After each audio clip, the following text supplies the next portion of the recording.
welcome to the deep dive. Ever wondered why we get so completely hooked on stories that just don't have an ending? You know, those mysteries that keep us guessing, sometimes for centuries. There's this like universal pull towards the unknown. It seems like a really natural human thing, this fascination with stories that leave us with more questions than answers.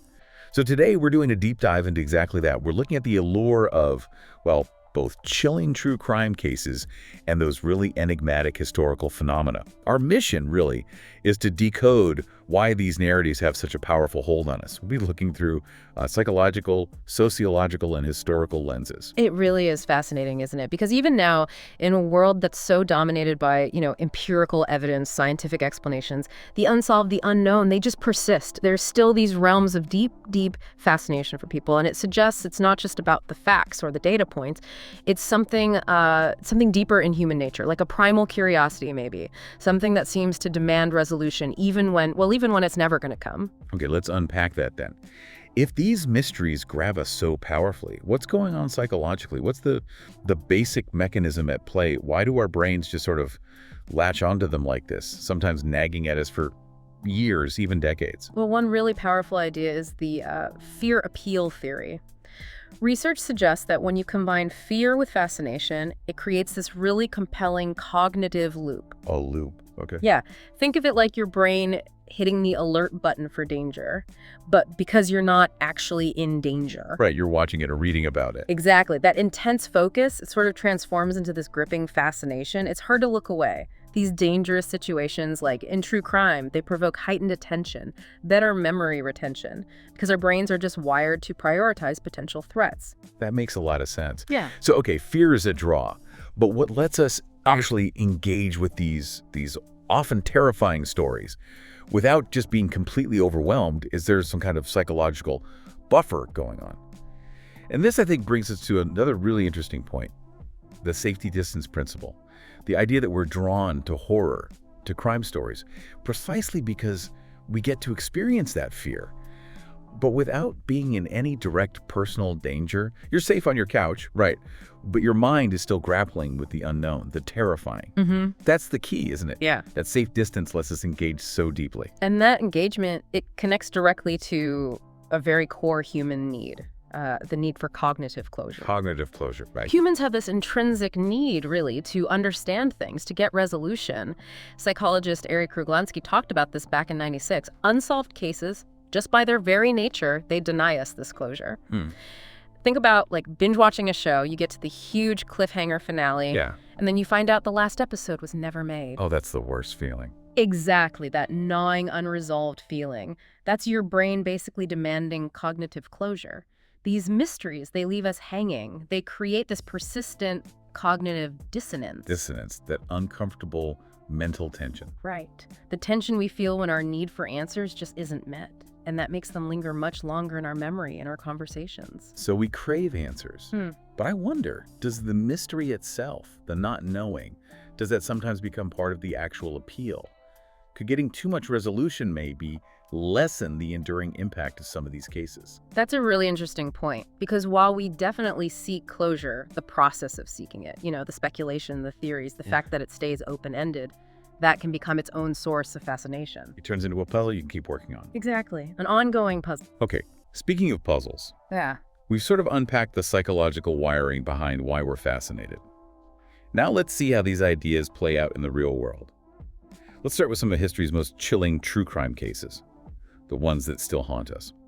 First up has to be the legend, Jack the Ripper, London, 1888.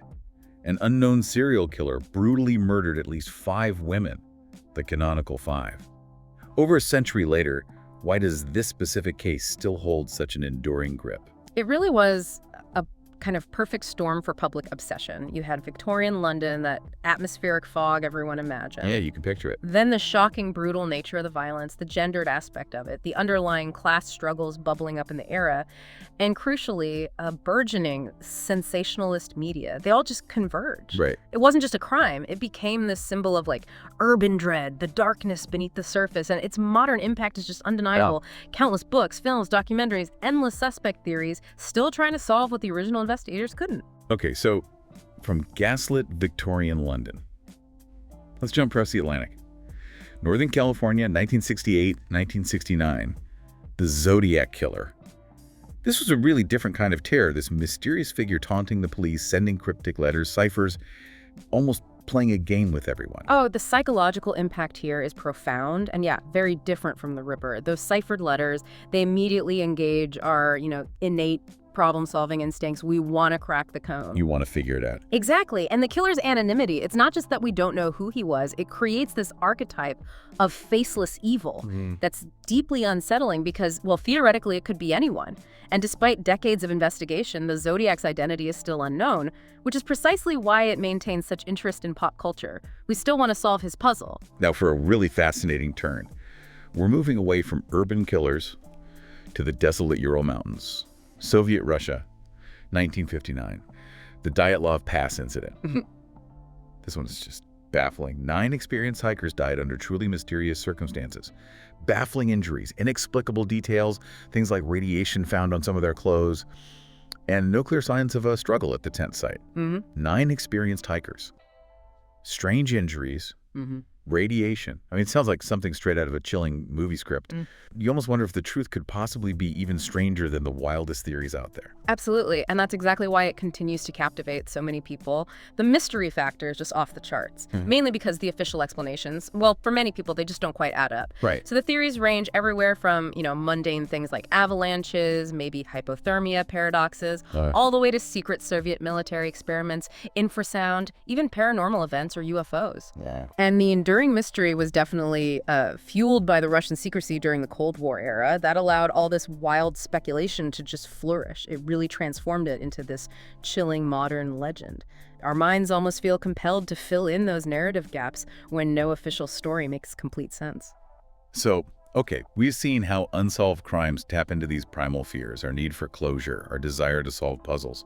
But what does this all mean when we shift focus? When we move from chilling crime to the annals of history? How do ancient mysteries tap into these same human drives? Why do they maintain such a powerful grip on our imagination?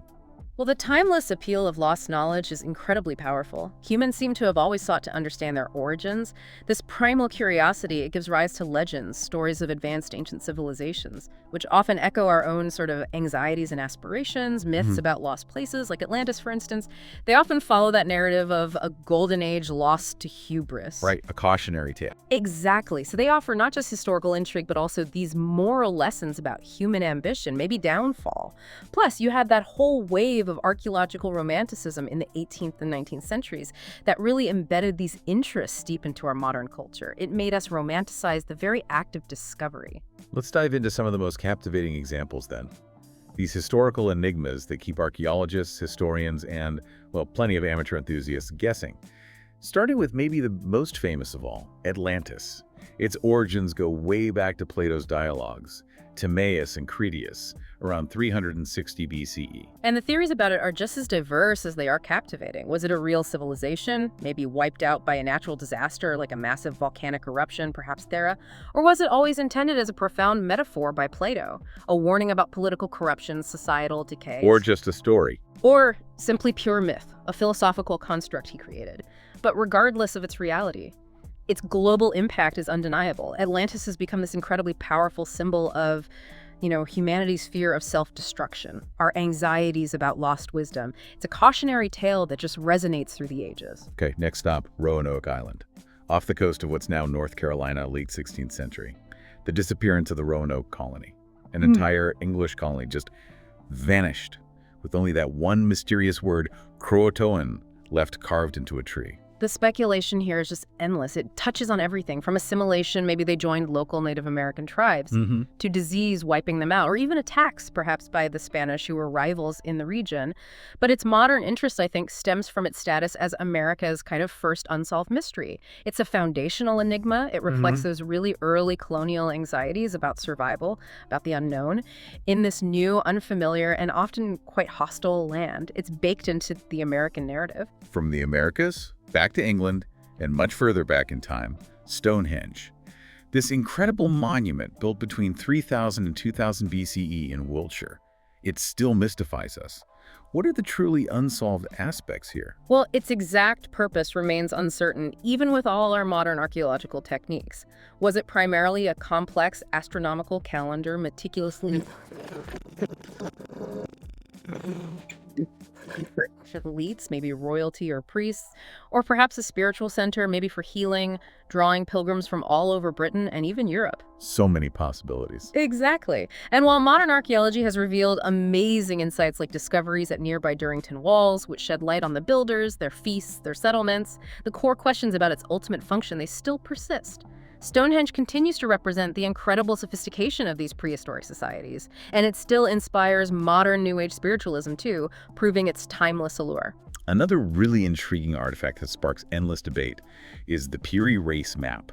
It's dated 1513. It's this world map that shows parts of South America pretty accurately, but also astonishingly, maybe even the coastline of Antarctica, centuries before its official discovery. Its implications are truly fascinating. It sparks all these debates about potentially lost ancient maritime knowledge.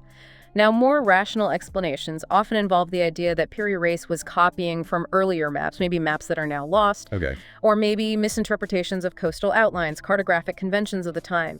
But then you have the fringe theories, which continue to speculate about forgotten civilizations with advanced global geography knowledge. It really challenges our assumptions about what people knew and when. Fascinating. And finally, let's look at the Baghdad Battery. These artifacts, dated somewhere between 250 BCE and 250 CE, were discovered near Baghdad, and they look remarkably like primitive electric batteries. Yeah, the debate here is intense. Were these truly functional electrical devices, perhaps used for something like electroplating gold onto silver, or maybe even some form of ancient electrotherapy? Wow. Or were they simply clever storage jars, maybe for sacred scrolls or even spices, with the copper cylinder and iron rod having some other purpose we don't understand? But their pop culture impact has been huge. They get featured all the time in pseudo-archaeological shows, documentaries. They really symbolize that captivating idea of ancient high technology, something our modern world maybe only recently rediscovered. It's the ultimate what-if scenario from the deep past. Okay, so we've journeyed through these chilling crimes and these ancient enigmas.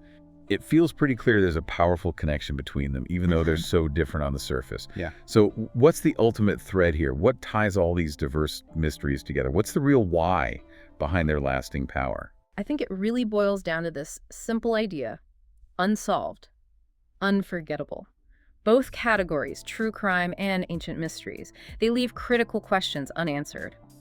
And that makes them incredibly sticky in our minds, because they defy that intrinsic need we talked about, the need for cognitive closure. Right, the brain wants the answer. Exactly. Humans are just wired to seek patterns, to find meaning, and these mysteries, they trigger that instinct, but then they simultaneously defy any clear resolution.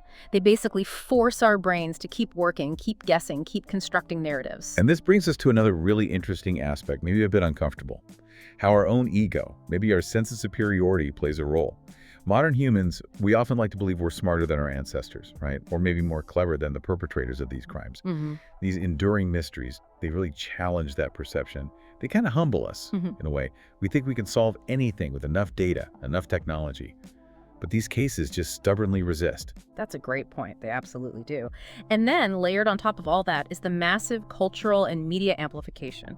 Films, books, documentaries, and yeah, deep dives like this one. They endlessly recycle and dramatize these mysteries. Keeping them alive. Exactly, keeping them alive and relevant for new generations. And what's truly compelling now, I think, is how community building has changed things.